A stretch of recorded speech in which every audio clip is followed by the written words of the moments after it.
마지막 시간에 볼 거고요. 이번 시간에 이제 연차 주유 징계 해고 볼 건데 해고 관련돼서는 사실은 봐야 될 내용이 많은 것도 많은 거지만 실무에서 정당한 해고인지 부당한 해고인지 판정하려면 근로자가 입사한 때부터의 연대기를 좀 들어봐야 됩니다. 사용자랑 어떤 관계를 가지고 있으며 근로자가 사업장에 미치는 영향이 평소에 어떠했으며 이런 것들. 그만큼 개별 사안마다 달리 판단될 수 있다는 거예요. 그러니까 왜냐하면 법에는 추상적으로 정당한 이유 없이 해고하지 말라고 되어 있고 사업장에서는 그걸 가지고 파생시켜서 예시로 예를 들면 업무 태만이나 정당한 업무 지시에 불응하는 경우 해고할 수 있다. 뭐 이런 식의 규정을 두지만 똑같은 업무 태만이나 업무 지시 불이행이라고 하더라도 그 경위가 왜 업무 지시를 불이행했는가, 그 양태는 어떤가 이런 것들에서 다 달라질 수가 있거든요. 근로자가 그렇게 해서 사업장에 미친 영향은 무엇인가 이런 것들을 다 봐야 되는 거라서 일률적으로 정할 수는 없지만 그래도 사업장에서 반드시 지켜야 되는 건 절차 같은 건 있거든요. 그건 좀 같이 볼 겁니다. 첫 번째는 연차휴가부터 볼 거예요. 연차휴가 관련된 근로기준법 규정은 지금 이거 하나 있어요. 60조. 60조 하나 있는데 제가 밑줄 친 부분만 좀 보고 뒤에 내용 같이 좀 볼게요. 사용자는 1년간 80% 이상 출근한 근로자한테 휴가 줘야 됩니다. 그 다음에 2항은 1년 미만인 근로자, 입사하고 나서 1년 미만인 근로자는 1개월 개근 시 1일의 유급휴가를 주도록 되어 있습니다. 15일이 아니고 1년치 합쳐보면 11일이죠. 11일. 그건 뒤에서 한 번 더 볼 거고요. 그 다음에 이제 4항에는 매 2년에 대하여 1일을 가산한 유급휴가 줘야 된 거고 그거는 25일을 한도로 하니까 근로자가 입사하면 첫 1년간에 11일이 발생할 거고 전부 개근을 가정하면요. 2년차가 되면 15일, 3년차가 되면 15일, 4년차가 되면 16일, 5년차 16, 17, 17, 18, 18 이렇게 늘어나서 25일까지 한도. 물론 이거보다 더 주는 것도 가능합니다. 왜냐하면 근로기준법은 최소 기준이거든요. 그 다음에 5항인데요. 5항은 근로자의 연차 관련된 건 아니고 사용자의 시기 변경과 관련된 건데 밑줄 친 걸 보면 원래 연차는 근로자가 청구한 시기에 줘야 되는 게 원칙인데 그렇게 휴가를 주는 것이 사업 운영에 막대한 지장이 있는 경우에는 사용자가 그 시기를 변경할 수 있다는 게 시기 변경권이에요. 실무에서 이렇게 하기가 사실은 쉽지가 않죠. 왜냐면 휴가 근로자가 가는 게 사업 운영에 막대한 지장이 있어야 되거든요. 문제가 되면 증명은 사용자가 해야 되는데 일부 근로자가 휴가 가서 이렇게 사업 운영에 막대한 지장이 있는 경우가 있을 수도 있지만 대부분은 없기 때문에 그렇습니다. 근데 이제 이거 관련해서 문제가 아주 드물게 되는 건 근로자들이 일시에 한날 한시에 전체 근로자가 휴가를 다 쓰는 경우예요. 그거를 이제 일종의 파업의 일종이거든요. 대법원은 파업으로 보고요. 뭐 학설은 여러 가지 나뉘지만 어쨌든 대법원은 파업으로 봅니다. 그런 문제는 있을 수 있는데 일반적인 사업장에서 시계 변경권을 사용하는 경우는 사실은 굉장히 드물다. 적용될 수 있는 경우는 그렇게 보시면 될 것 같아요. 다음은 아까 이제 80% 출근율 그거 봐야 되니까 출근율을 먼저 산정해야 되는데 일반적으로 근로한 사람들은 1년간 출근율이 80% 밑으로 떨어지기가 굉장히 어렵죠. 그 정도로 결근한 사람은 그냥 연차를 받기는커녕 계속 다니기도 힘들겠죠. 그래서 출근율은 어쨌든 이게 문제되는 경우가 있어서 출근율을 따져보는 거거든요. 그 뒤에서 볼 건데 출근율은 연간 소정 근로 일수에 대한 출근율의 비율인데요. 연간 소정 근로 일수는 365일이 아니고요. 그 중에서 주휴일 빼고 근로자의 날 빼고 법정 공휴일 빼고 약정휴일 빼고 그날 근로 제공 의무가 있는 날만 가지고 판단합니다. 그러면 대충 계산하면 저는 그냥 개인적으로 250일 정도로 보거든요. 250일을 분모해 놓고 출근일을 계산하는데 출근일은 요거 다 뺀 근로제공 의무 있는 날 중에서 실제 출근하여 근로한 날 이거는 뭐 출근한 거만 따지면 되니까 어렵지 않죠. 세면 되니까. 그러면 충족하면 1년 이상은 15일, 1년 미만은 1개월 개근시마다 1일씩 해서 1년까지 총 11일. 흔히 말하는 우리가 26일 연차 발생한다는 게 10일 더하기 15 그래서 26일 말하는 거고 사실은 이제 26일을 쓸 수 있다는 건 사용자가 사용 기한 늘리는 거에 합의를 해줬기 때문이라고 보는 게 아니, 근로자랑 합의가 됐기 때문에 라고 보는 게 맞아요. 왜냐면 여기 나와 있는 연차는 기본적으로 발생한 날로부터 1년까지가 사용 기한이고 그 사용 기한에 사용하지 않은 연차는 수당으로 바뀌는 게 원칙인데 1년 미만 근로자가 약간 특이해서 그래요. 이게 법이 바뀐 거거든요. 1년 미만 근로자는 1개월 개근 시마다 1일씩 발생해서 11일이 발생하는데 요 연차는 입사일로부터 1년까지 쓰는 게 원칙이에요. 발생한 날로부터 각각 1년씩이 아니라 네, 다 합쳐서 1년, 입사 1년. 그 다음에 수당으로 발생하는 건데 26일을 쓰도록 문의하고 그렇게 적용시킨다는 건 수당으로 주지 않을 테니까 사용기한을 근로자랑 합의해서 늘리자. 그래서 26일을 쓸 수 있다. 요런 의미라고 보시면 됩니다. 원래 법 개정 전에는 하나하나마다 다 1년씩이었어요. 그래서 계산하기가 좀 어려웠죠. 다음 넘어가면 앞에서 저희가 줄글로 봤던 걸 도식화한 건데요. 어렵지 않은데 어려운 얘기가 여기가 조금 있긴 한데 이거는 제가 따로 보고 여기 출근율 먼저 볼게요. 출근율.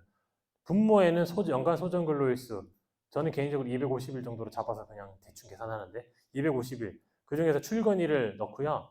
이게 80% 이상이면 15일 혹은 1년 미만 근로자는 이거 출근율 관계없이 1개월 개근하면 1일씩 개근은 결근의 반대말입니다. 네, 개근은 결근의 반대말이니까 출근했다가 조퇴해도 결근은 아닌 거예요. 네. 지각해도 출근했으면 결근은 아닌 거죠. 그러면 1년 미만으로 그렇게 발생한다. 이건 중간에 있는 건 앞에서 본 거고. 그러면 분모에는 연간 소정 근로일수는 우리가 앞에서 본 그거 정의 규정 그거고요. 출근일은 실제 출근해서 근로한 날입니다. 그러면 출근일에서 문제되는 게 요거 세 가지가 있는데 위에 거 두 개는 쉽거든요. 위에 거 두 개 뭐냐면 출근하지 않았는데 출근한 걸로 봐주는 기간이요. 보면 이해가 되는데 업무상 재해로 인한 휴업 기간, 치료하느라 못 나온 기간이요. 일하다 다쳐서. 이거 출근으로 간주하는 거고요. 출산 전휴가 기간, 출근으로 간주해야 되고요. 법적으로 정해져 있는 육아휴직 기간 1년, 그거 출근으로 간주합니다. 연차 발생 다 하고 퇴직금 계산할 때도 손해를 보지 않습니다. 근로자는. 그러면 결근 간주하는 기간, 반대되는 개념이죠. 사업장에 나왔는데 결근한 걸로 봐버린다는 거예요. 어떤 거냐면 위법 쟁행 기간, 쉽게 말하면 불법 파업한 기간. 그다음에 근로자 고의과실로 징계, 정직, 직위해자 같은 그거 당한 기간. 결근한 걸로 봐도 무방하다 돼 있습니다. 그 다음에 요 세 번째 게 조금 어려운데요. 첫 번째, 두 번째 괜찮았죠. 소정 근로일에서 제외하는 기간이래요.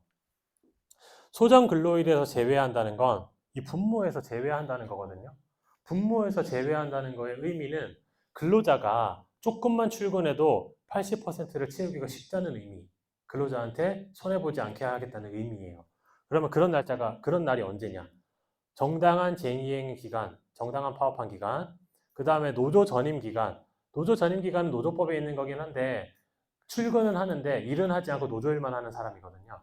근데 이제 노조 전임 기간도 그거 해당되고 약정 육아휴직 기간, 공무원이나 일부 사업장에서 법정 육아휴직 근로기간 1년보다 더 주는 데가 있어요. 뭐 1년 더 주고 2년 더 주고 하는 데가 있는데 그런 약정 육아휴직 기간도 약정 육아휴직을 그러니까 육아휴직을 주는 취지에 비추어 보면 이게 원래 결근으로 간주했었는데 이게 바뀌었어요. 행정해석이. 그래서 이거를 결근으로 간주하는 거는 맞지가 않다. 그래서 소정근로에서 제외하겠다는 거예요. 그래서 근로자가 조금만 출근하더라도 이 출근율을 채울 수 있게 하는 거.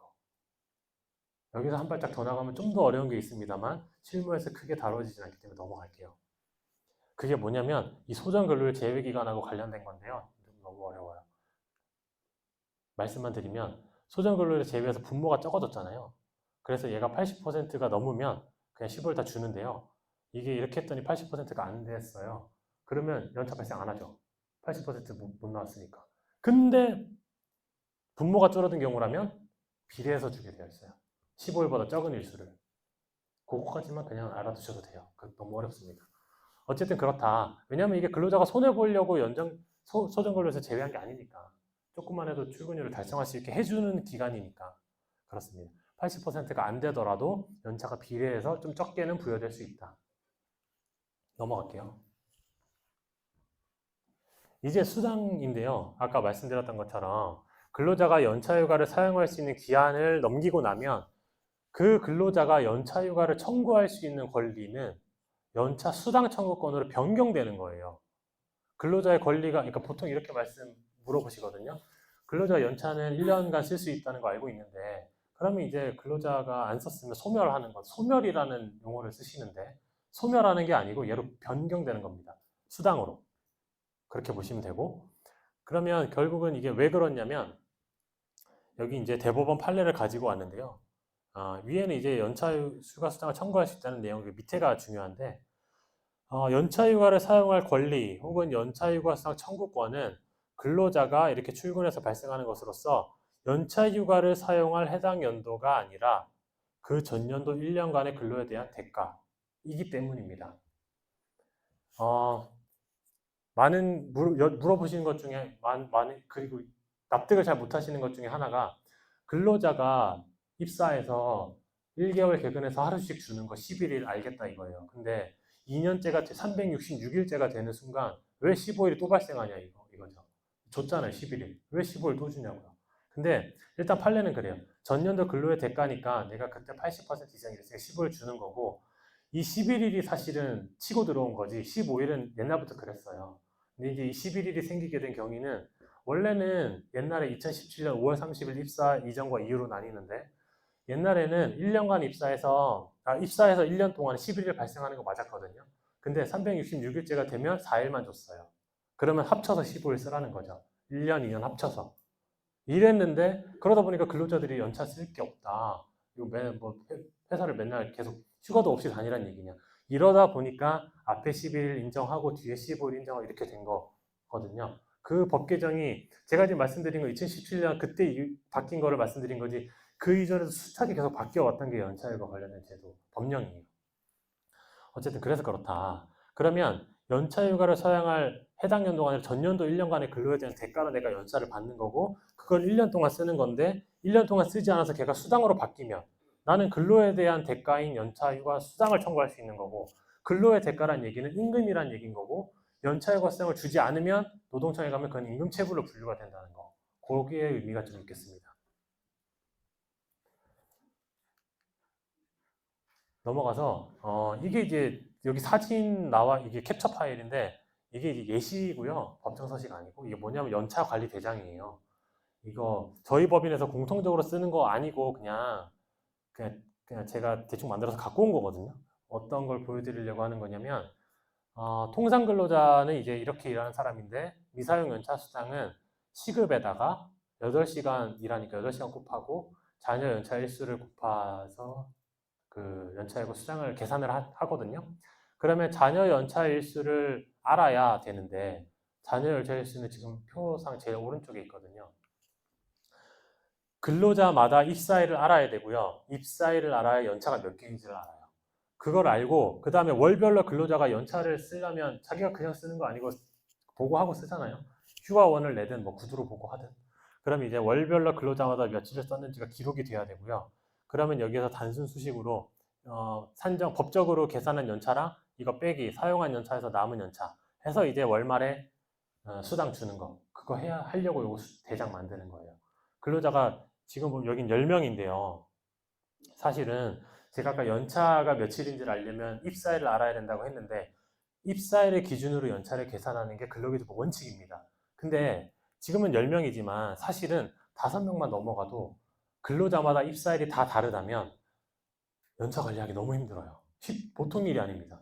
왜냐면 이거 월별로 지금 1월부터 12월까지 1년으로 끊어놨기에 12칸이지 이거 근로자마다 왜냐면 연간 다 끊어야 되잖아요. 이게 다 달라버리면 이거 칸이 무한정 늘어나거나 근로자별로 시트를 따로 만들거나 그래야 돼요. 그래서 나오는 방식이 위에 보면 회계연도 기준이라고 되어 있죠. 연차를 회계연도 기준으로 관리하는 걸 하는데요. 앞에 있었던 그런 문제 때문에. 그렇게 하는 건 뭐냐면 매년 1월 1일부터 매년 12월 31일까지를 정해놓고 그 기간으로 연차를 계산하고 수당으로 주고 하겠다는 거예요. 이유는 사업장의 관리 편의 때문에. 그거 하나입니다. 그러면 그 편의 때문에 회계연도 기준으로 연차를 관리하려면 당연히 법에는 없어요. 회계연도 기준으로 하라 마라. 그렇게 하려면 근로기준법보다 불리하면 안 되겠죠. 그래서 고용부 행정에서 나온 게 이거예요. 여기 보면 지금 홍길동, 이순신 이분들은 입사일이 예전이어가지고 월별 그러니까 1개월 개근하면 하루씩 발생하는 그 연차가 없지만 월차가 없지만 15일만 있어서 괜찮지만 그 밑에 있으신 분들은 입사일이 다 최근이어가지고 아직까지도 월차를 받아야 되는 사람들이에요. 회계연도 기준으로 연차를 관리하더라도 월차는 법 기준에 따라서 줘야 돼요. 1년간은. 그러면 월 중도에 입사한 사람, 예를 들면 7월 1일에 입사한 사람은요. 8월 1일에 하루 발생, 9월 1일에 하루 발생, 10월 1일, 11월 1일, 12월 1일 쭉 해서 1년간 줘야 되는데 12월 1일이다가 1월 1일이 되고 보니까 회계연도가 도래했네요. 시작일이. 그럼 1월 1일에도 뭐 연차를 줘야 될 거잖아요. 회계연도를 이제 하겠다면서. 그러면 이제 1월 1일에도 뭐 연차를 줘야 이제 1월 1일로 맞춰서 할 거잖아요. 그러면 그 월차 주는 거랑 별도로 이런 연차를 줘야 돼요. 여기 뭐 13.73 막 이런 식의 연차를요. 계산하는 방식은 어렵지는 않습니다. 검색하면 나와요. 말씀만 드리면 근로자가 전년도에 근로한, 그러니까 7월 1일에 입사했으니까 연 중간에 입사했잖아요. 그러면 그 연도에 재직한 일수 365일로 나눠요. 비례해서. 곱하기 원래 이제 근로자 1년 넘으면 15일 발생하니까 우리 1월 1일부터 15일 줄 거니까 15일 곱해서 비례적으로 줘요. 그럼 7.5일 나오겠죠? 2분의 1 이랬으니까. 그런 식으로 계산하니까 이런 소수점들이 나오는 거예요. 그러면 연중도에 입사한 사람들은 월차는 1년간 다 받고요. 1월 1일이 되는 순간, 아직 1년, 내가 입사한 지 1년은 안 됐지만 1월 1일이 되는 순간에는 이런 소수점의 연차를 받아서 1년간 쓰는 거예요. 월차랑 같이. 그래서 회계연도 기준이 이제 첫 번에 맞추기에는 이게 좀 복잡해 보이는데 사실 이거 검색하면 다 나오는 계산기까지 다 있거든요. 어렵진 않습니다. 그래서 이제 시간이 갈수록 15일부터 시작하고 이제 그때 그 다음부터는 16, 16, 17, 17 쭉 그냥 1월부터 12월까지 끊어서 가는 거죠. 이런 식의 연차 관리 대장을 마련해 놓는 것이 연차 수당 관련된 분쟁을 줄일 수 있는 방법이다 보시면 되겠습니다.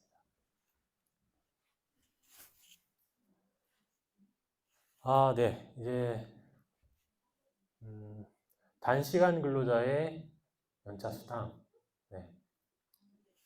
시간이 조금 애매하긴 한데요. 그러면 요 슬라이드까지만 보고 쉬는 걸로 하겠습니다. 단시간 근로자의 경우에는 어떻게 계산하냐? 우리 앞에 돌아가서 다시 보면 통상 근로자의 연차 수당은 시급에다가 1일 근로시간 8시간 곱하고 자녀 연차 일수가 며칠인지 해서 여기다 집어넣고 그 금액을 줬거든요. 그러면 단시간 근로자는 어떻게, 이게 왜 문제가 되냐면 이 사람들은 8시간을 곱할 수가 없는 사람이라서 그래요. 그러면 단시간 근로자는 시급에다가 자녀 연차 시간을 곱하라고 되어 있는 게 여기 법령에 나와 있는 방식이거든요. 이게 근로기준법 시행령 별표 2에 있어요. 이렇게 수식이.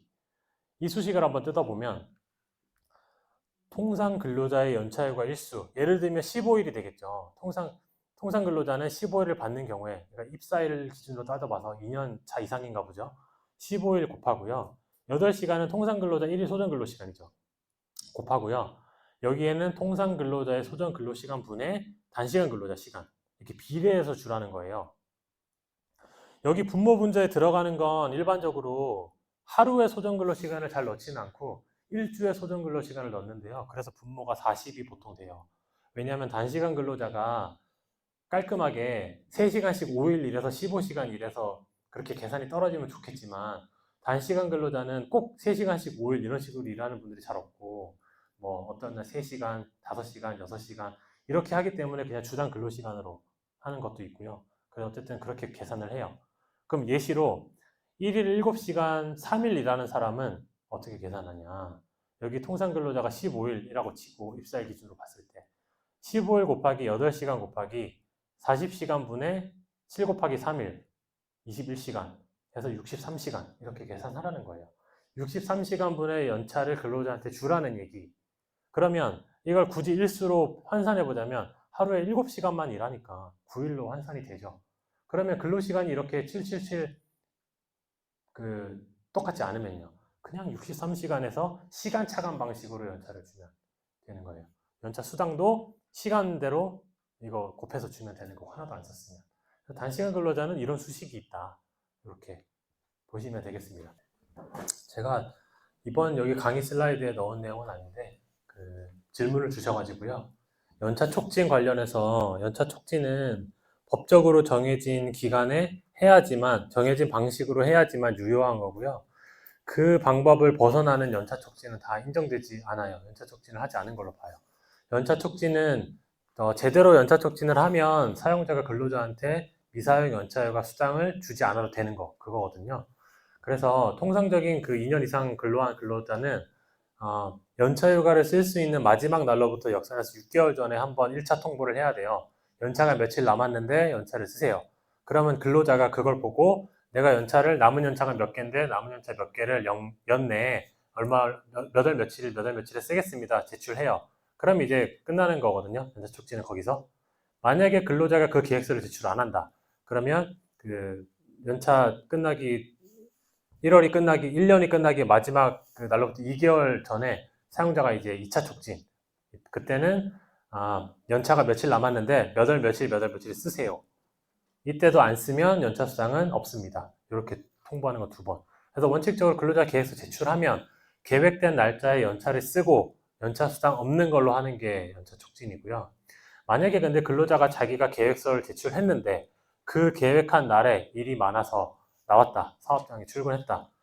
그 법에는 없는데요. 실무적으로 그렇게 출근한 근로자의 노무 수령을 거부하지 않으면 사용자는 그거에 대한 연차 수당을 줘야 됩니다. 노무 수령 거부라는 건 집으로 돌려보내거나 아니면 좀 우습긴 한데 그런 방식을 쓰라고 해요. 노동부에서.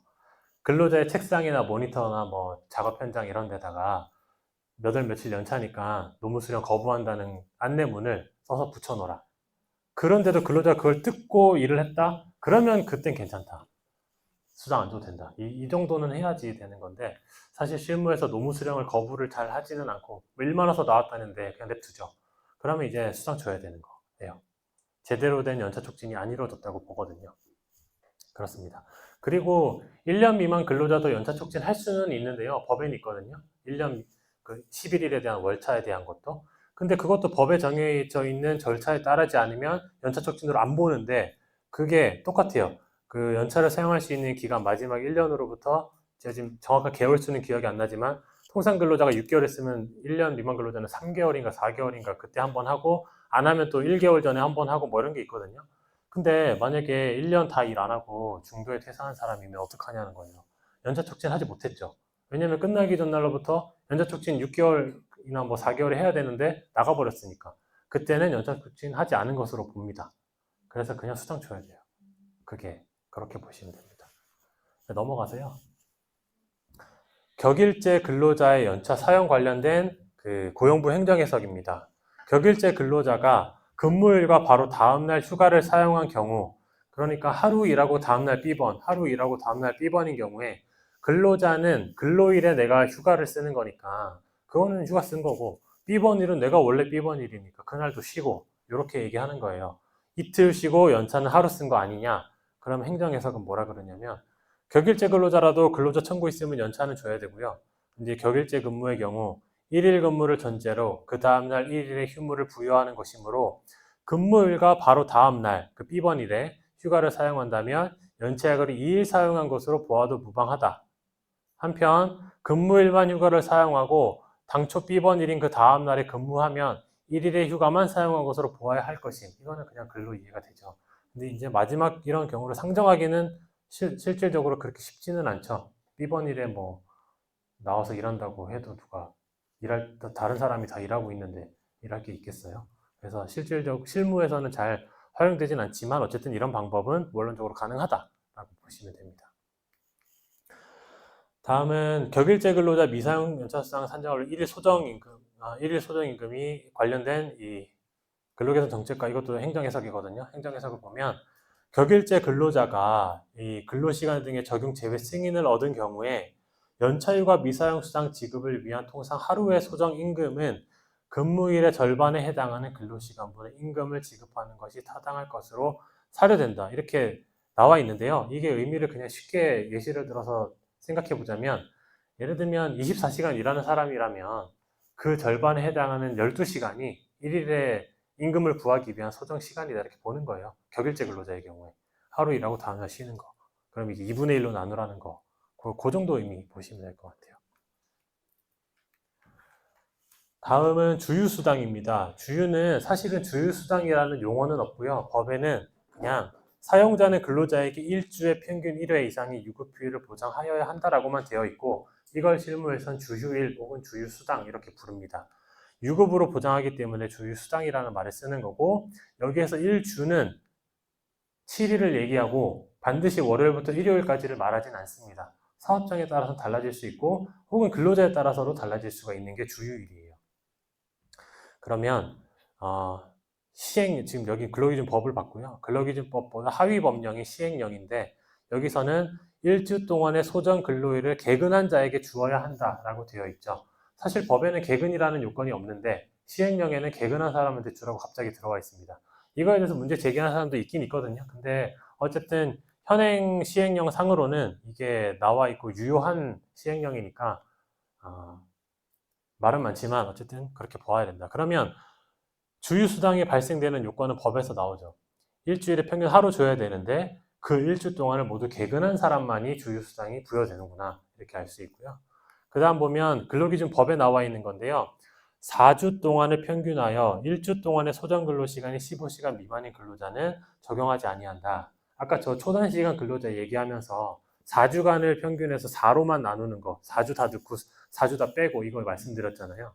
단시간 근로자 같은 경우에도 그 1주 동안의 소정 근로 시간이 15시간인지 아닌지를 판단할 때는 4주로 계산을 한다는 거예요. 4주. 그래서 평균했을 때 15시간 미만이라면 적용하지 않는다. 그러면 주휴수당 요건이 하나 더 나왔죠. 1주 동안의 소정 근로일을 개근해야 되고요. 주 소정 근로 시간이 15시간 이상인 사람이어야 합니다. 그래야 주휴수당이 발생해요. 여기 아시겠지만 지금 계속 4주만 얘기했잖아요. 아시겠지만 우리가 흔히 말하는 그 월간 근로시간 209시간이요. 그 시간은 그냥 4를 곱해서 나온 게 아니죠. 209시간의 의미는 월간 근로시간을 의미하거든요. 주휴를 포함한. 이거는 통상 근로자. 1주 40시간이라고 주휴가 8시간인 사람. 월간으로 따져보면 209시간 반올림에서거든요. 이걸 구할 때 4.345라는 숫자를 쓰는데요. 4.345는 월 평균 주의 수가 4주가 아니라 사실은 4.345주라는 거예요. 좀 차이가 나거든요. 4.345주는 어떻게 계산하냐면 그냥 간단하게 말씀드리면 1년 365일을 7일로 나누면 1년이 몇 주인지가 나와요. 그죠? 7일로 나누니까. 그 7일을 다시 12개월로 나누면 한 달에 주가 몇 개인지가 나오죠. 그렇게 계산한 게 4.345입니다. 근데 이제 대신 단시간 근로자는 4주로 끊어서 계산한다. 4.345가 아니다. 평균한 주의 수가 아니다. 그거 보시고 넘어가고요. 4.345 이걸 왜 제가 말씀드렸냐면 이따 교대제 할 때 그걸 한번 봐야 돼서 미리 좀 말씀드렸습니다. 사용자는 근로자한테 일주 평균 1회 이상의 유급휴일을 보장해야 하고 그 다음에 일주간 소정근로일수를 개근한 자에 한하여 부여한다. 아까 잠깐 봤지만 개근은 결근의 반대말이니까 조퇴지각이 있더라도 개근한 겁니다. 네. 그래서 첫 번째 보면 주휴일이 보통은 일요일인데 달라질 수 있어요. 근로자마다. 다른 유급휴일, 법정 공휴일하고 중복되면 근로자한테 유리한 하나의 휴일만 인정한다. 중복해서 수당을 더 줄 필요는 없다. 그 내용이고요. 두 번째는 개근이란 소정근로일에 결근하지 않은 것이니까 소정근로일 중에 지각조퇴 뭐 이런 거 하는 건 결근으로 처리하는 거 아니다. 주휴 발생한다. 주중에 결근이 있는 경우에 유급주일이 발생하지 않는 것이지 휴일이 없는 게 아니니까 무급휴일을 부여하면 된다. 이거는 판례의 내용입니다. 그러니까 휴일을 부여하는 취지 뭐 이런 거 다 고려해서 주휴수당을 공제하는 건 공제할 수 있다 치고 근데 주중에 결근했으니까 결근한 거 하루, 주휴 하루 이렇게 공제하는 건 그렇다 치고 휴일 자체를 청구할 수 없는 건 아니니까 무급으로 휴일을 주면 된다. 이 내용입니다.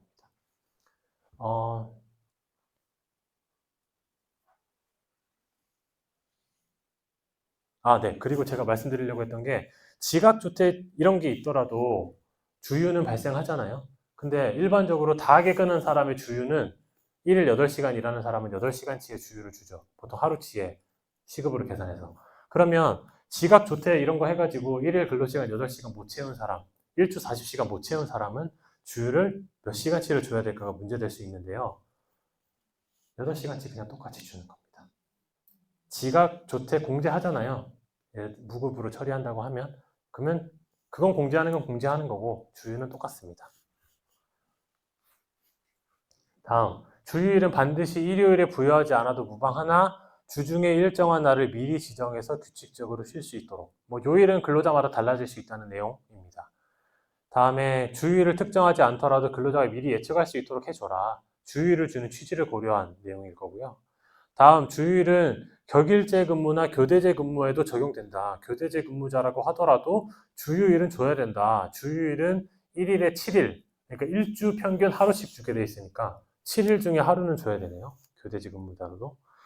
휴무일 중 1일을 지정하여 유급휴일수당을 지급해야 하고, 어쨌든 뭐 쉬는 날 하루는 유급휴일수당 주휴일로 정해놓고 그거 유급으로 줘야 된다. 이런 내용입니다. 넘어가서요. 주휴수당 계산하는 건데요. 주휴수당은 정상 근로일의 소정 근로 시간을 기준으로 1일분을 지급한다는 거예요. 그러니까 일반적인 통상 근로자는 8시간씩 5일 일하니까 정상 근로일의 소정 근로 시간이 8시간이죠. 그래서 주휴가 8시간인 거고요. 예를 들면 일주 40시간 일하는 건 똑같은데 월요일부터 금요일까지는 7시간씩 일하고 토요일날 5시간 일하는 사람은 일주 40시간 일하죠. 5, 7에 35에 5 더하면 40. 그러면 연장근로수당 없죠. 1일 또는 일주 40시간을 넘어가는 시간이 없잖아요. 그죠? 우리가 노동법에서 말하는 연장근로가 꼭 주 5일제를 말하는 건 아니니까 일주 1일 8시간, 일주 40시간을 넘어가지 않은 사람, 7시간씩 5일, 5일 하루 이렇게 일하는 사람의 주휴는 정상 근로일의 소정 근로 시간인데 그 사람의 정상 근로일은 언제인가? 이런 문제가 있거든요. 법령이 없고요. 명시적인 노동부 행정에서도 없습니다만 그냥 학자들이 해석하는 중론은 7시간 일하는 그때가 정상 근로일이라고 봅니다. 그래서 주휴는 7시간 이렇게 그렇게 보면 되고, 혹은 단시간 근로자의 예를 적용할 수도 있긴 한데요. 의미가 없는 것이 아까 그 비례해서 줄 때도 분모에 40시간 놓는 것처럼 분자에도 일주 소정 근로 시간이 40시간 똑같잖아요. 그 의미가 없죠. 35시간 일하면 모를까? 40시간이니까 똑같죠. 그래서 정상 근로일은 그렇게 본다. 근데 이게 명확하지는 않습니다. 그 다음은 주휴수당은 근로자가 휴일에 실제로 근로하지 않음에도 근무한 것으로 간주하여 지급되는 임금이다. 성질에서 통상임금을 기초로 다 이렇게 하죠. 통상임금 기초. 시급으로 계산하죠. 그 다음에 예시를 보면 월 기본급이 209만 원이래요. 그 다음에 통상 시급이 만 원인 사람.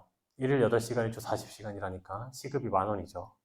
그러면 하루를 결근했을 때 급여에서 공제되는 금액은 209만 원에서 결근이 8시간분, 8시간 곱하기 만 원, 주휴수당도 빠져야 되니까 결근했으니까 주휴수당 시급 만 원 곱하기 소정근로시간 8시간 8만 원 두 개 빼서 이렇게 줘도 된다는 거예요.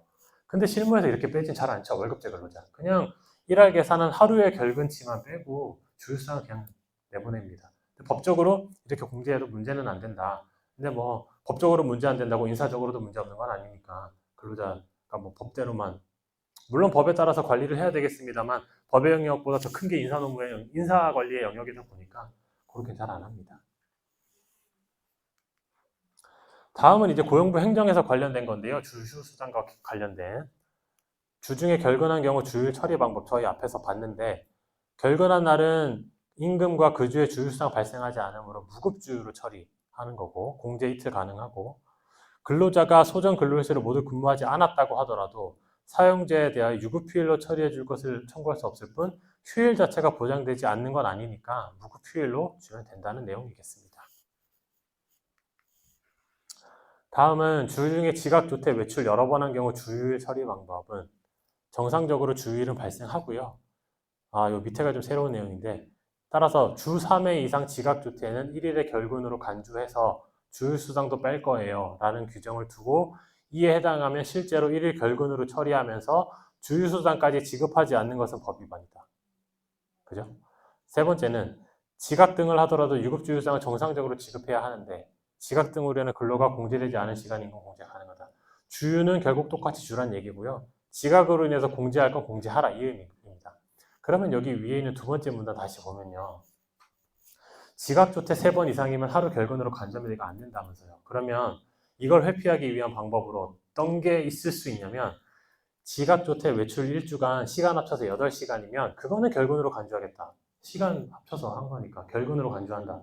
안 됩니다. 똑같죠? 시간만 집어넣었을 뿐 지각조퇴는 결근이 아니에요. 그죠? 결근 간주할 수 없습니다. 주휴 똑같이 발생하고 똑같이 그냥 급여 공제하면 됩니다. 그냥. 그렇게 해야 된다. 다음은 주소정 근로를 개근하였으나 다음 주 근무가 예정되어 있지 않은 경우, 이게 이제 여기 보시면 행정해석 날짜가 21년 8월 4일, 비교적 최근 행정해석인데 이게 이제 대법원 판례가 바뀌면서 행정해석도 변경된 케이스예요. 그러니까 어떤 게 바뀐 거냐면 이제 바뀐 내용을 보면 현재 적용되는 거, 1주간 근로관계가 존속되고, 처음 보는 내용인데요. 그 기간 동안에 소정근로일에 개근하면, 이건 알고 있죠. 1주를 초과한 날 8일째 근로가 예정되어 있지 않더라도 주휴수당은 발생함. 그러면 주휴수당의 요건이 아까 소정근로일에 개근해야 되고 1주 근로시간이 15시간 이상이어야 되고 1주간 근로관계가 존속되어야 합니다. 이 세 가지 요건, 주휴수당. 1주간 근로관계가 존속된다는 의미를 예시로 풀어보면 이거예요. 되는 것부터 볼까요? 1주는 7일이라고 근로기준법에 정해져 있거든요. 예를 들면 월요일부터 일요일까지 7일이죠. 근로관계 유지하고 월요일에 퇴직하면 주휴수당 발생한다가 이 행정해석의 내용입니다. 물론 월요일부터 일요일까지를 7일로 안 하는 사업장도 있을 수 있어요.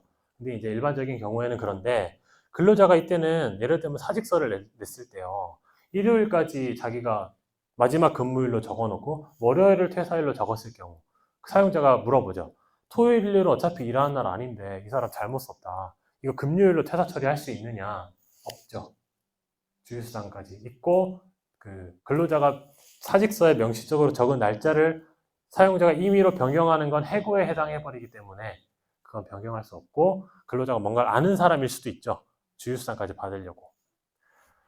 그러면 안 되는 경우는요. 보통 이런 경우입니다. 월요일부터 금요일까지가 일하는 날인데 그때까지 내가 마지막으로 일하고요. 그냥 그날부터 출근 안 할 거예요. 사직할게요. 주휴수당 발생하지 않습니다. 법적으로 뺄 수 있어요.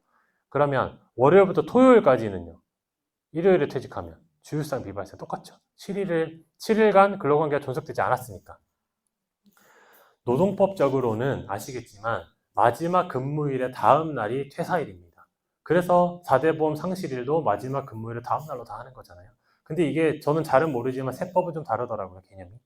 마지막 근무일 퇴사일을 구분하지 않고 그냥 퇴사일을 마지막 날로 보는 것 같더라고요. 어쨌든 노동법에서는 이렇습니다.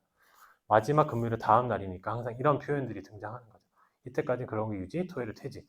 그래서 근로자가 사직서에다가 사직일을 썼을 때 이게 마지막 근무일이냐 아니면 마지막 근무일의 다음 날에 쓴 거냐 이게 애매할 수 있는데요. 법에 정해진 바 없지만 그 의도를 생각해 보면 보통은 퇴사일로 적는 날에는 출근 안 하죠. 와도 인사만 하고 집에 가거나. 그러면 마지막 근무일이라고 볼 수 없죠. 그러면 이제 퇴사일은 마지막 근무일 다음 날이다라고 보는 게 맞을 것 같아요. 근데 대신 명확히 하려면 마지막 근무일을 쓰라고 다시 한번 요청하는 게 더 정확할 수 있어요. 노동관계법상으로는. 넘어가면 이제 근로자 징계와 관련된 걸 볼 건데요. 사실 근로자 징계는 노동법에 없어요. 그러니까 어떤 때 징계를 하라 이런 게 없단 말이죠. 생각해보면 징계란 뭐냐면요. 근로자의 근무 규율이나 그 밖의 직장 질서 위반 행위에 대한 제재래요. 근로자한테 노동관계상의 불이익을 주는 조치를 말한대요.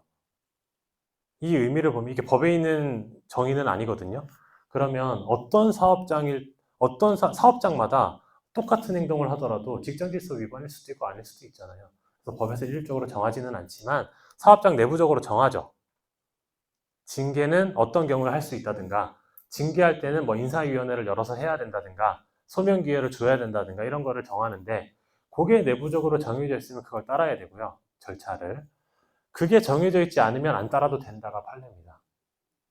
그래서 시빈이 되지 않는 사업장에서 굳이 취업규칙을 만들어서 거기에 징계와 관련된 규정을 넣을 필요가 없는 거죠. 괜히 그걸 따르지 않으면 무효인데 취업규칙을 만들려면 10인 이상 사업장이어야 되고 취업규칙을 만들려면 징계와 관련된 규정이 반드시 들어가야 되거든요.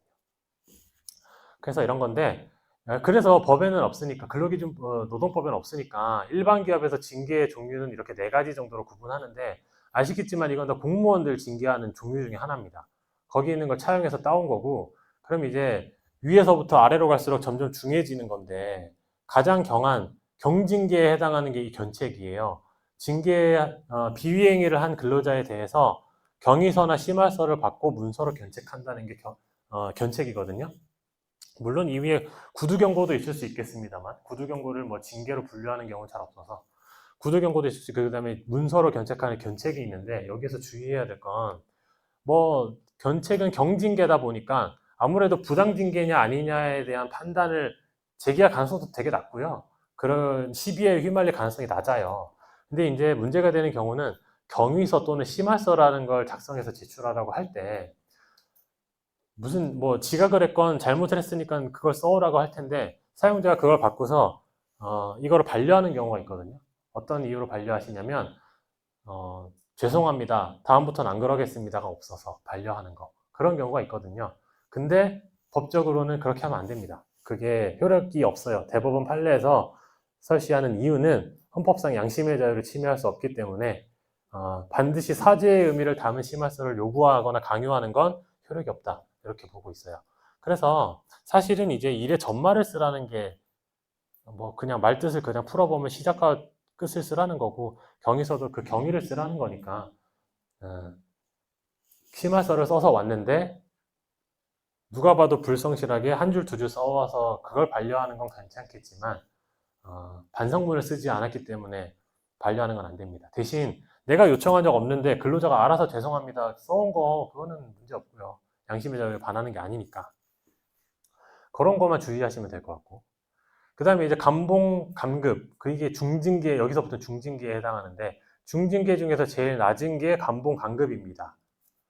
왜냐하면 근로기준법에 이런 제한 규정이 있어서 그래요. 왜냐하면 어떤 거냐면, 감봉할 때는 한 번 감급할 때 평균임금은 보통 1당의 개념이거든요. 1당에 그 2분의 1을 넘을 수 없고요. 감봉을 여러 번, 그러니까 3개월치 감봉 이렇게 하더라도 그 총액은 월급액의 10분의 1을 넘을 수 없도록 제한을 해놓고 있기 때문이에요. 300만 원인 근로자 월급이 300만 원이면 3개월 감봉 받았을 때 그 총액은 30만 원을 넘을 수 없다는 거죠. 10 하든가. 그거마저도 1일 평균 임금의 2분의 1을 넘지 않는 범위인지 따져봐야 되겠지만. 네. 그래서 중징계 중에서도 가장 낮기는 합니다. 다음 정직인데요. 중대징계사유 발생자에 대해서 3개월 이내로 하되 그 기간 중에 직무에 종사하지 못하고 해당 기간 동안 무급. 그렇기 때문에 중징계인 거고요. 해고는 뭐 가장 중한 징계. 일방적으로 근로계약 종료니까 가장 중한 징계죠. 이렇게 징계의 유형을 봤는데요. 사실 징계의 유형 이런 게 법에 없다는 얘기는 뭐 견책할 때 어떻게 해라. 감봉할 때는 뭐 이거 제한 말고 어떻게 해라. 정직할 때는 무슨 절차로 해라. 이런 게 없다는 얘기예요. 그래서 그 절차가 나와 있는 건 해고 말고는 없거든요. 그러면 징계가 정당하려면 해고를 포함한 모든 징계가 정당하려면 징계 사유가 타당해야 되고요. 징계 수단도 적당해야 되고요. 징계 절차도 거쳐야 돼요. 근데 이제 징계 절차는 법에 해고를 제외하면 없다 그랬으니까 내부적으로 가지고 있는 절차가 있다면 그건 지켜야 되는 거고 그거 인정돼야 된다. 세 개가 다 정당해야만 징계가 정당합니다. 그래서 징계 사유는 개별 사유마다 이 사실관계에 대한 구체적인 법적 검토가 필요한 여러 가지를 들어봐야 돼요. 그래서 일반적으로 예시 드는 건 근무 태만 및 업무 명령 위반으로 징계, 근무 성적이나 직무는 현저히 부족한 걸로 징계, 직장 내 포격 내지 폭언 뭐 이런 거는 좀 쉬울 수 있겠네요. 사업장 도박 쉬울 수 있죠. 경력 사칭 쉬울 수 있습니다. 형사상 유죄 판결 쉽습니다. 직장 내 성희롱 뭐 이런 것도 조사를 해봐야 되니까 그런 게 있고요.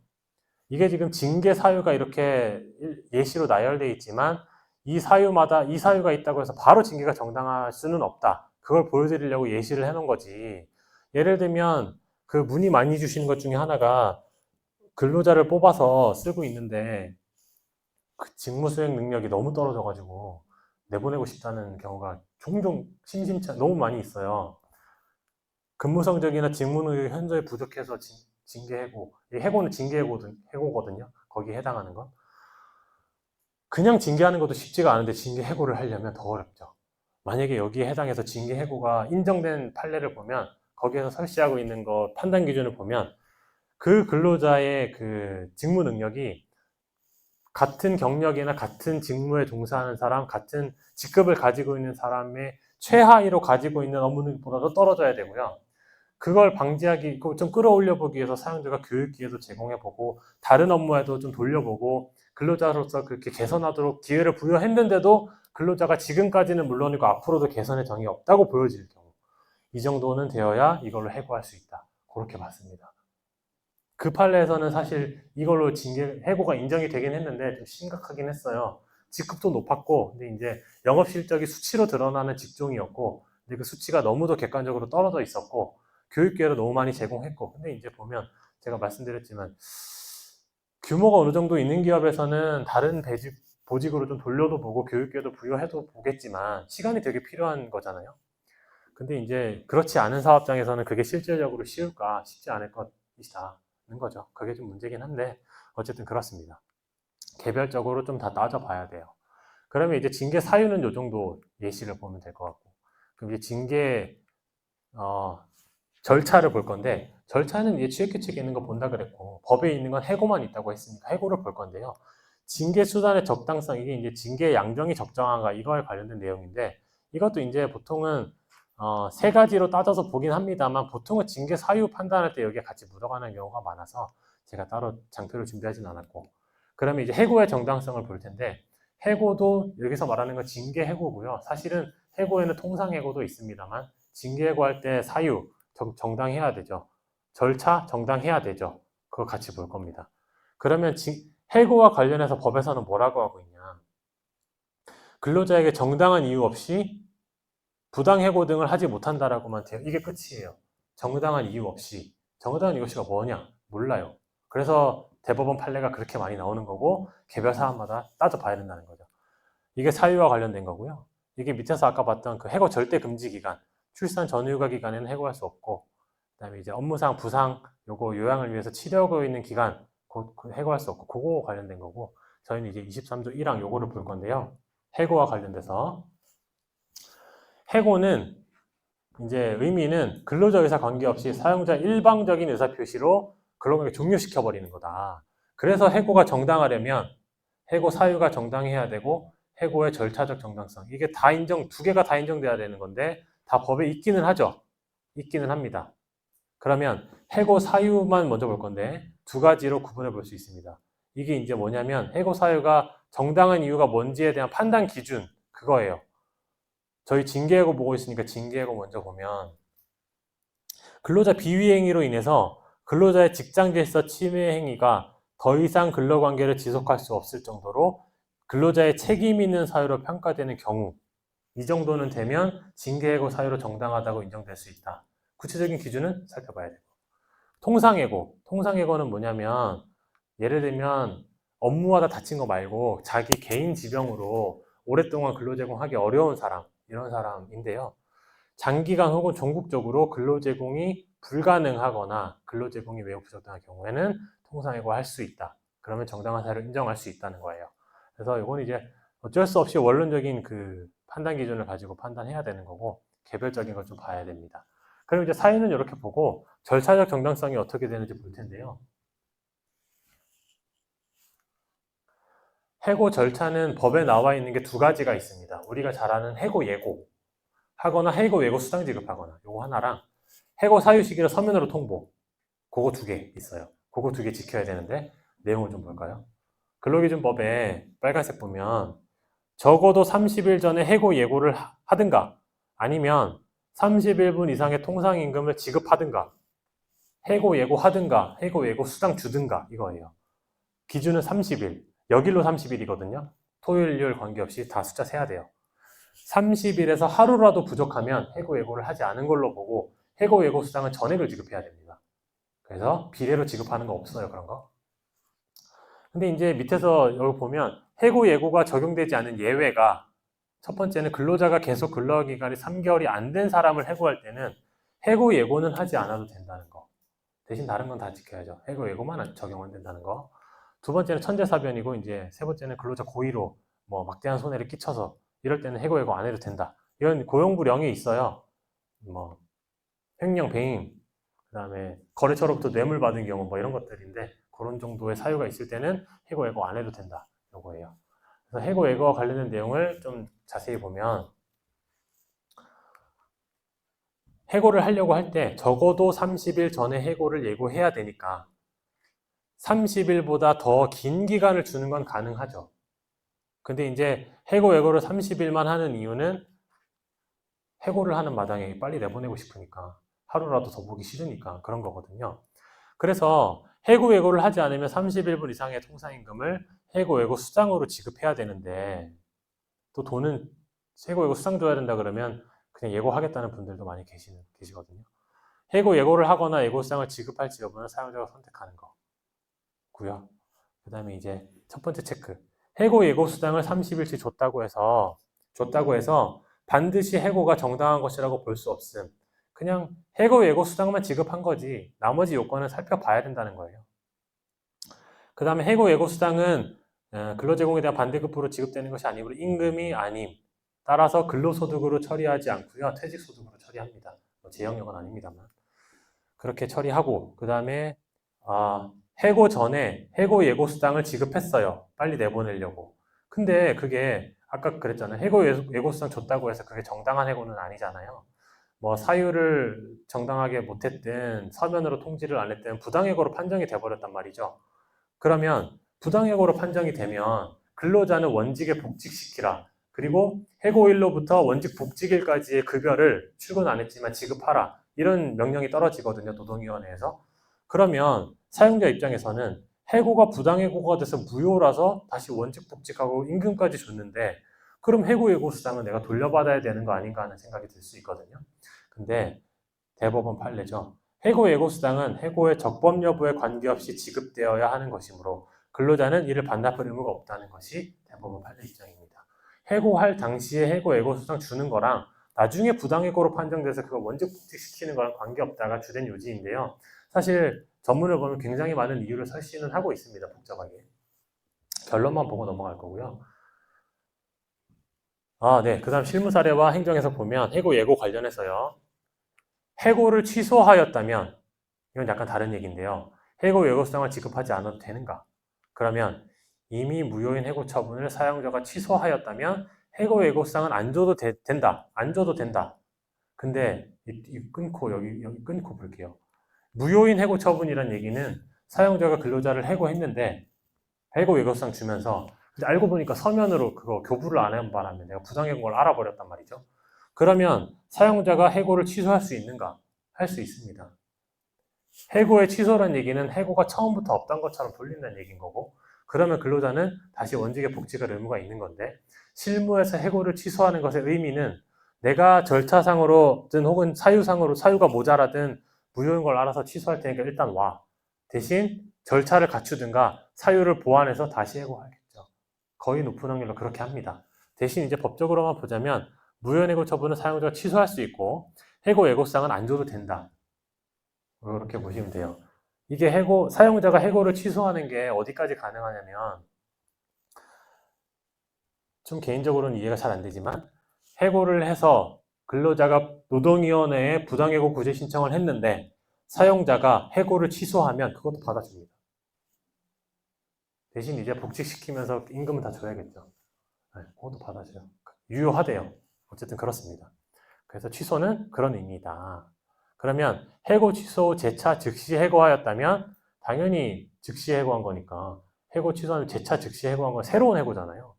31분 이상의 통상임금 해고 예고수당 줘야죠. 즉시 해고했으니까. 예고를 하든가 그런 의미입니다.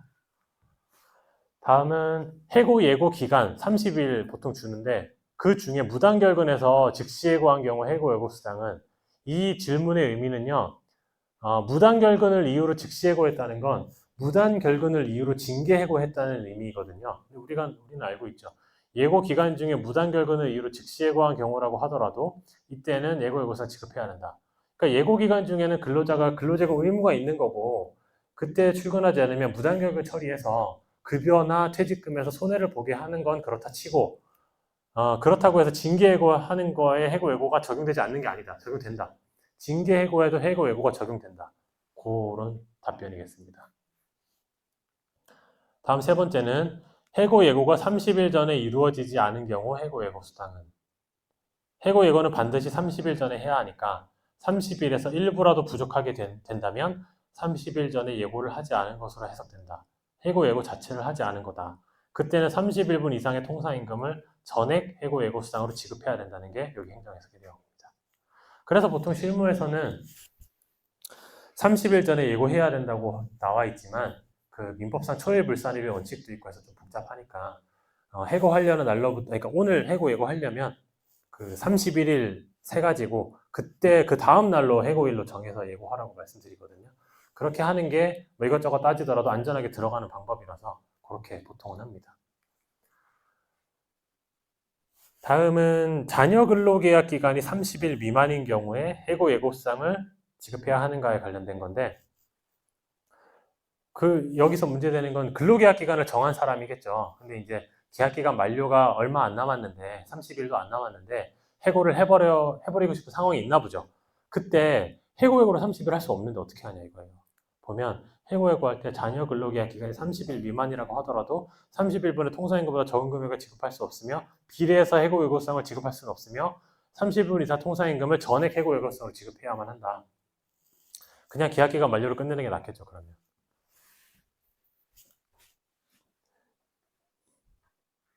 다음 그 절차적 정당성 중에 두 번째 마지막인데요. 해고 사유를 서면으로 통지하는 것도 해야 돼요. 요거는 어떻게 되는 거냐면 해고 사유와 해고 시기를 서면으로 통지하여야 한다라고 되어 있죠. 그 다음에 해고는 서면으로 통지에 효력이 있다. 요 규정 때문에 해고를 할 때는 항상 해고 사유와 시기를 서면으로 통지해야 되는 겁니다. 그래야 절차를 지킨 게 되고, 이 서면 통지는 5인 이상 사업장에만 적용되는 거고요. 사망 보면 이게 이제 해고 예고거든요. 해고 예고를 할 때 아예 해고 사유와 해고 시기를 명시해서 서면으로 해버렸다면 해고 예고도 한 걸로 봐주고 서면 통지한 걸로도 봐준다. 요게 법령에 있는 거라서 다 가능합니다. 여기에 해고하려면 사유와 시기를 서면으로 통지해야 되는데 해고의 통지는 서면으로 해야 효력이 있는 거지 카톡으로 하면 효력이 없습니다. 만약 해고 예고를 사유와 시기를 근데 이제 서면으로 해야 효력이 있는 게 당연히 맞는데요. 근로자가 잠수 타서 안 나올 때는 서면을 줄 수가 없는데 어떡하냐. 등기로 보내면 됩니다. 수치인을 확인할 수 있는 등기를 보내고, 사용자로서 그렇게 다 했는데도 근로자가 받지 않거나 해버리면 그거는 사용자한테 법 위반 책임을 물을 수 없다. 이게 행정해석이니까 그렇게 하면 되고, 해고 예고를 사유와 시기를 명시하여 서면으로 했다면 서면으로 해고 통지하는 거, 이거 아까 앞에서 본 거죠. 해고 사유가 아무리 정당해도 서면으로 통보하지 않으면, 해고 사유가 정당하더라도 해고 절차를 지키지 않았으면 그 해고는 무조건 무효, 100%입니다. 그러면 해고가 정당하려면 사유와 절차가 정당해야 되는데, 아까 사유는 개별 사안을 너무 다 따져봐야 된다고 했잖아요. 검토해봐야 된다고 했잖아요. 그래서 실무에서는 보통 절차 지켰냐 안 지켰냐를 1차 판단하고, 해고 예고나 해고 요상 안 지급했거나 서면으로 통보 안 했으면 무조건 부당해고 그냥 끝입니다. 사유는 판단 안 해요. 괜히 힘을 들일 필요가 없죠. 그래서 법에 나와 있는 거 두 가지잖아요. 사업주 입장에서는 절차를 지키는 것이 그 사유를 다투는 것보다 더 쉬운 거니까 절차는 지켜놔야 된다. 그러면 이제 해고 사유와 시기를 서면으로 통보할 때는 사유는 해고의 동기 또는 원인을 의미하는데 진정한 해고 사유가 기재되어야 함. 사유는 시기는 구체적인 날짜로 근로자가 언제 자기가 해고되는지 알 수 있도록 해야 함이거든요. 해고 사유도 사실은 마찬가지예요. 해고 통보서를 근로자한테 줬는데 해고 통보서 해고 사유에 뭐 예를 들면 취업규칙 몇 조 위반만 적어놨으면 유효하게 보지 않습니다. 근로자가 해고 사유가 무엇인지를 구체적으로 알 수 있게 적으라는 거예요. 그러니까 취업규칙 몇 조 위반이라고 적을 수 있죠. 근데 이제 거기다가 말을 좀 덧붙여야죠. 근로자가 몇 월 며칠경한 비위행위 혹은 징계위원회 뭐 몇 월 며칠자 열린 징계위원회에서 뭐 그 결의된 그 근로자의 비위행위는 내부 규정 몇 조 몇 항에 위반된 행위이므로 뭐 해고로 이렇게 통보한다 이런 식으로 내가 왜 해고되는지를 사유를 구체적으로 알 수 있게 적으라는 게 여기에 대법원 판례예요. 그래서 그렇게 해야 됩니다. 물론 해고 사유를 간단하게만 적을 수도 있는데 그때는 예외라서 굳이 실무에서는 그렇게 많은 일이 그렇게 잘 일이 일어나진 않아요. 네. 그게 MBC 기자 판례였는데 해고된 MBC 기자 판례였는데 MBC 기자가 이미 여러 번의 징계위원회를 거치면서 자기가 왜 해고되는지를 너무 잘 알고 있었고 그거에 대해서 소명도 많이 했어요. 그러면 그런 경우라면 이제 법 취지를 고려해 봤을 때 그냥 해고 사유를 취업규칙 몇 조 위반으로 적어도 괜찮다고 설치한 판례가 있긴 합니다만 그거는 여러 개 판례 중에 하나인 거고 기본적으로 이렇게 구체적으로 적어야 됩니다. 그 다음에 서면 통지의 시기는 법에 정해진 바 없으나 해고 예고랑 같이 할 수 있죠. 해고 1회 할 수 있죠. 해고일 전에 미리 할 수 있죠. 해고일이 지난 다음에 서면 주면서 너 해고는 옛날이야. 이건 안 된다는 거예요. 그리고 네. 다음은 이거 절차 관련된 행정 해석을 볼 건데요. 사용자의 서면 통보 우편물을 의도적으로 수령 거부한 경우 해고의 서면 통지가 이루어졌다 볼 수 있는가? 근로자가 해고 사유와 시기가 명시된 해고 통지 수령을 거부했다면 사용자로서는 법적 의무를 다한 것이므로 해고의 서면 통지를 충족했다. 이게 이제 경기 2009 부회 이거는 노동위원회에서 판정이 나온 거 그걸 말하는 거예요. 그래서 노동위원회에서는 이렇게 본다. 해서 이 정도 하면 사용자는 법적 의무 다한 걸로 봅니다. 다음은 해고 통지서를 책상에 놓아두었으나 보지도 않고 고의로 찢어버렸다. 해고의 서면 통지 이루어져도 볼 수 있는가? 해고의 서면 통지가 사회통념상 근로자가 그 내용을 알 수 있는 객관적인 상태에 놓였다고 볼 수 있는 경우라면 서면 통지는 이루어졌다고 봄이 타당하다. 이게 행정법원 판례인데요. 어쨌든 이 정도 했으면 사용자로서의 의무는 다한 거니까 볼 수 있다. 다음은 이제 근로관계 종료 관련해서 퇴직금인데요. 간단하게 보고 잠깐 쉬었다가 마지막 시간 하겠습니다. 이제 근로자 퇴직금은 근로기준법엔 없고요. 요게 퇴직금과 보장법이라는 게 새로 만들어져서 여기에 있어요. 퇴직금 제도로 설정하는 사용자는 계속 근로기간 1년에 대하 31불 이상의 평균임금을 1년마다 한 달치 월급을 쉽게 얘기하면 되어 있는 거고, 이 항은 이제 중간정산과 관련된 내용인데요. 중간정산하고 나면 지급한 후에 퇴직금 산정을 위한 계속 근로기간은 정산 시점부터 새로 계산한다고 되어 있습니다. 퇴직금 중간정산은 법령에 나와 있는 사유만 가지고 할 수 있는 거고요. 그런 사유 없는데 퇴직금 중간정산하면 효력이 없습니다. 효력이 없는 것의 의미는 뭐냐면 중간정산을 해줬는데 그게 아무런 원인 없는 급여였다는 거죠.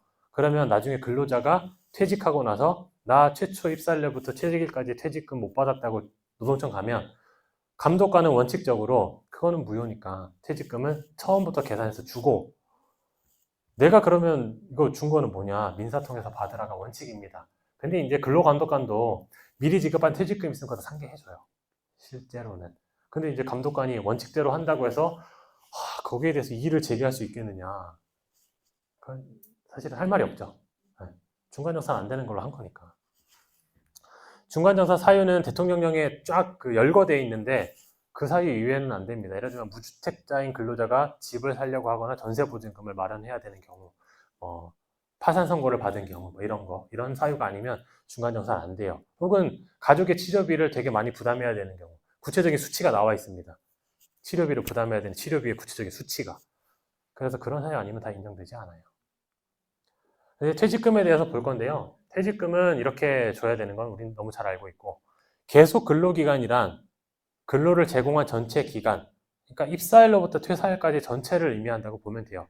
결근을 했건 휴직을 했건 다 우리 회사에 적을 두고 있던 기간이면 다 계속 근로기간입니다.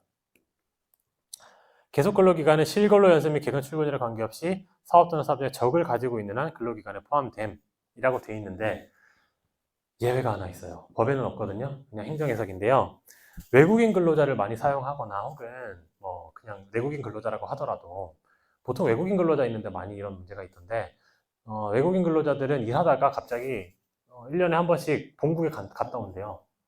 그러면 두 달, 세 달씩 갔다 온다는 거죠. 그 기간은 당연히 무급으로 개인 사정에 의한 휴직이니까 처리하는 거 그렇다 치고, 퇴직금은 그 기간 한 달, 두 달, 이거 오래 근무할수록 그 기간이 늘어날 텐데 어떻게 하냐. 원칙은 다 그냥 포함되는 겁니다. 퇴사한 적이 없는 사람이라서 그래요. 포함되는 건데 그걸 포함 안 시킬 수 있는 방법이 하나 있거든요.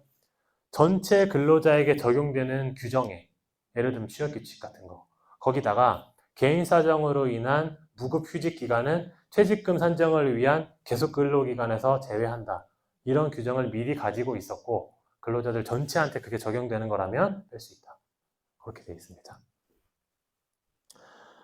퇴직금은 퇴직한 날로부터 14일 이내에 지급해야 되고요. 이 14일 이내에 지급하지 않으면 연 20%의 가산이자를 원래는 줘야 됩니다.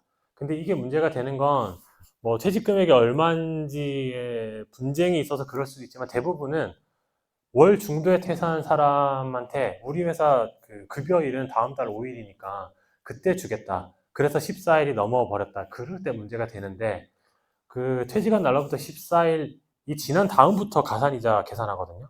근데 사실 그 일수가 봐도 얼마 안 되기도 하고 금액이 그래서 적어요. 근로자도 요구하지도 않고요. 사용자도 그냥 퇴직금만 주고 마는 경우가 많아서 문제 제기하지 않아서 문제가 되지 않는 경우입니다. 대신 원칙으로 따지자면 연 20%의 가산이자는 그 일수별로 비례해서 차감해서 그 가산해서 줘야 된다. 다만 특별한 사정이 있을 경우 당사자 간 합의로 지급기를 연장할 수 있는데 지급 기일을 연장하는 건 합의에 따라 할 수 있는 건 그렇다 치고 가산이자는 똑같이 발생합니다. 합의하더라도.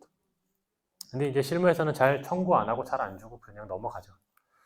퇴직금 받을 권리는 3년간 행사하지 않으면 CO로 인해 소멸함. 그래서 퇴직금을 만약에 그냥 재직 중에 내가 뭐 인센티브 얼마씩 주니까 퇴직금 없는 걸로 하자. 각서 쓰고 합의서 쓰더라도 의미 없습니다. 그거 다 효력 없고요. 근로자는 퇴사한 날로부터 3년 중에 언제나 청구할 수 있습니다. 그럼 줘야 돼요. 이거를 퇴직금을 포기하는 합의서가 유효하려면 근로자가 퇴사한 다음에 하는 건 괜찮습니다. 네. 다음은 법정 퇴직금 계산 방법인데요. 사실은 뭐 대단한 건 없는 거라서 이 수식만 좀 볼게요. 수식만. 보통 이렇게 계산합니다. 이렇게 다 하시겠죠? 퇴직금은 평균임금은 우리가 뭐 많이 구하니까 3개월치 일수, 그 다음에 3개월치 급여 다 더해서 나누잖아요. 그럼 1당 나오잖아요. 1당. 평균임금. 그 다음에 30일분 곱하고 365일분의 계속근로연수. 이건 이제 시작일, 마지막일 입력하면 일수 계산기 많으니까 인터넷에 거기에서 일수로 넣어서 그 금액 하고 여기에서 이제 세무에 넘겨주시면 뭐 퇴직소득세 이런 거 빼고 지급하면 돼요. 그 다음에 월 중도 퇴사자의 경우 마지막 월의 임금은 일할 계산. 이거는 뭐 우리 많이 하는 거니까 일할 계산하는 거니까 그 의미라고 보시면 되고요. 네, 마지막 챕터만 남아있네요. 저희 쉬었다가 5시에 다시 시작하는 걸로 하겠습니다.